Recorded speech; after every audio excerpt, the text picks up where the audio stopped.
So it's now down to 4 teams on who may join if we assume Burnley and Wolves are going down.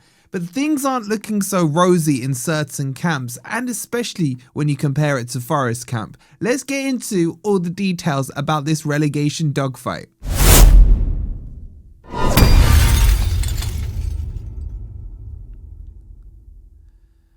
Hi guys, hope you're doing well and welcome back to another video. Apologies, I know it's been a few days since the last Forest update, but we're back. So hope you guys have enjoyed your weekend. And let me know by hitting the like button. Make sure you've hyped and subscribed. And let me know what you got up to at the weekend, if there was anything exciting. Because I think this international break's come at a wrong time for Forest, because we're starting to pick up some momentum. But the good news is Chris Wood will be back when we come for the Porto match. He is registered there as well. So maybe that's just what the missing ingredient was. But anyway, there's a lot to talk about still. And I want to paint a broader picture in today's video and cover off some of the ongoings and the sagas and the dramas that are happening outside of Forest to those 3 key teams that we're competing with this season. And that is, of course, West Ham, Spurs and Leeds. Obviously, I'm talking about from a league perspective here. Now, each of these has got their own little issues that are going on, and I just want to make you aware of each of them, and I want your thoughts on how you think this will impact Forest, either positively or negatively. So let's get into the video, and let's start with one of my most hated, should I say, clubs in Spurs. So Tudor has been sacked, or should I say mutual consent, parted ways, whatever the phrase is these days. Obviously, he had the sad news of losing his father. Spurs waited a week before they made anything official, and now they've parted ways. And then we saw all kinds of funny stories. They were going to give Davies a player-manager role. There was talk maybe Romero would get it. There was even talks of Sean Dyche being in London to be interviewed and Sean Dyche rejecting them. I'd have loved it if Sean Dyche had gone to Spurs. But it looks like from reports today at the time of recording that it's going to be Roberto De Zerbi to take over. And I think he's a good manager, but I don't think he's a relegation manager. He's a manager that I was speaking to Sav earlier, and I was saying to him, if maybe this was the end of the season and you'd survived and you're bringing him in, he's one you can start to project builds with. A lot of air quotes going on.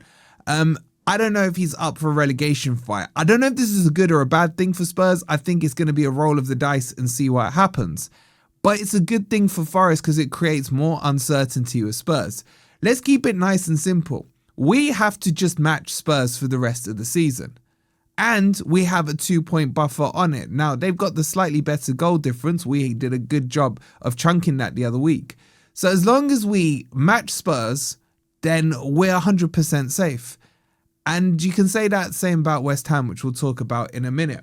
But how do you guys think this manager change impacts? Now, what's bugged me about this is this is now Spurs' 3rd manager of the season.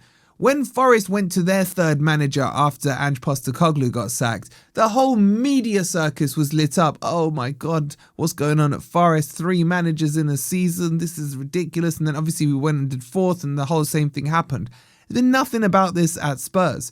The protection some of these clubs get in the media is quite frankly embarrassing. So Spurs about to hit their 3rd manager. Will this be a good thing or a bad thing for Forest? I'm going to say it'll be a good thing because at the end of the day, we always win, quotes, against Spurs. Now, if we move on to Leeds. Leeds is one that I don't think is being talked about enough. Now, why am I saying that? Because they declared themselves safe, or at least their fan base did declare themselves safe a couple of weeks ago. But Leeds have failed to win a game in the Premier League since, yes, you guessed it, they played Forest. I mean, you can't write some of this stuff, can you? So the last time they picked up a win, should I say, was against Forest. But more importantly than that is Leeds are struggling to score goals. They haven't scored in their last 4 Premier League games. They've dried up. Obviously, against us, they went and bagged 3 goals. That's just the way life works. But Leeds are now finding themselves dragged into a bit of the relegation scrap. They're only 1 point ahead of us with a 1 goal difference. And they're playing Manchester United next, who have been a big bogey team for them over the last few years. Well, apart from when Leeds weren't in the Premier League. Now, if Manchester United, for example, were to beat Leeds 2-0 and Forest drew with Villa, that would put us up a place and ahead of Leeds on goal difference. And then we've got the whole just match Leeds scenario. We got that for just Spurs as well. I'm a little worried for Leeds. I mean, obviously not from my perspective. As long as we stay up, I don't really care, right? But I think they're about to get dragged into this. Now, when you look at their fixtures, they've probably got the most favourable fixtures out of the 4 teams we're talking about today. But you have to score goals, because if goals dry up, you are going to concede goals in the Premier League. It's just how it works. And then the points will dry up. They've drawn 3 out of their last 5. No win since they played us. Now, I can't remember exactly when that was. Let me just double check my facts. If I look at it, I mean, they got a win in the FA Cup, but they haven't won since the 6th of February. We're coming up to nearly 2 months. By the time they play again, it'll be 2 months since they've won in the league. And as I mentioned, in their last 4 games, they haven't scored a single goal. So suddenly Calvert-Lewin has dried up and are Leeds playing themselves into trouble. And that brings us on to the final one of the 3. And that is, of course, West Ham. Now, I've been hearing the narrative all season. Yo, Wolfie, man, how would you feel if the manager you sacked is the manager that gets you relegated? I don't really buy into that. I know some of you guys do, and you know, it wouldn't feel nice and what have you. But I think you can just turn that to Spurs. He used to manage Spurs. How would the Spurs fans feel if the manager they sacked after 2 weeks or a day or whatever it was is the one that relegates them? It doesn't really matter who's in the opposition dugout. Now, why am I talking about West Ham here? West Ham have struggled in the last couple of games. Obviously, they played Villa, who Villa weren't in the greatest of form, to be honest. But West Ham lost to them. But they were off the back of 4 points in 6, where they drew with Manchester City and they beat Fulham away 1-0. But the performance against Aston Villa was atrocious. And I think most West Ham fans would agree with that. Yes, it's hard to go away to Aston Villa. But West Ham have a different pressure to the other 3 teams in this fight. And their pressure is, currently, they sit in that 18th spot. And if this league was to end tonight, West Ham would go down. Yes, it's only 1 point to Spurs and then 3 points to us. But their goal difference is horrific. It's minus 21. The closest they are is to us on minus 12. And that's a long, long way away. As long as we don't get tonked by anyone, we should end up the season with a better goal difference from them. And that goal difference is worth a point. So you could argue that, yes, technically they are 1 point behind Spurs, but the gap realistically is 2 points. And they need to make that up.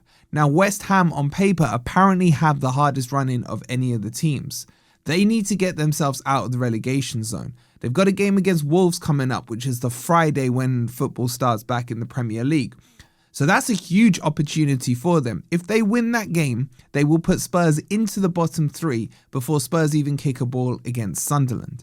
And this is why our win against Spurs was so huge. It's given us a Spurs buffer, if you like, that if West Ham's, who seem to always play before all the other teams, get themselves a win and push themselves out, it's not Forest that are dropping in, it will be Spurs. And if we can somehow better Leeds' result, we now get a 2-team cushion on top of that as well. So what I'm sitting here saying is things are looking positive for Forest, because honestly, this is the calmest international window we've had for a while. We had when Nuno was doing his whole thing. We've had when Ange was getting sacked just after the international break at the Chelsea match. Had the Sean Dyche stuff. And now things just feel a little calmer. In fact, things for me feel a little more positive because we're looking ahead to the inclusion of one Christopher Wood. And I'm telling you now, if you look at our points tally and you see it's at 32 and you think to yourself, where would we have been with Chris Wood's goals? Just look at last season. His goals were probably, in my opinion, worth at least 20 more points. That would put us on 52 points and 5th in the league. Maybe I'm stretching it a bit too much, but I think a goal scorer is hugely been missed by us. So my message today is things are looking positive, but let's not forget the club we support. We never do things the easy way. And we're still going to have to sweat out these 7 games. Just match or better Spurs and West Ham for 7 games. Surely we can do that. What do you guys think? Get your thoughts in. Thank you so much for watching. Don't forget to check out the sponsors, OK Jerseys. You can get your football shirts and everything else over there. Use code FFTV for a further 8% off. And we'll see you on the next video. I'm looking forward to reading your comments. Come on, you Reds.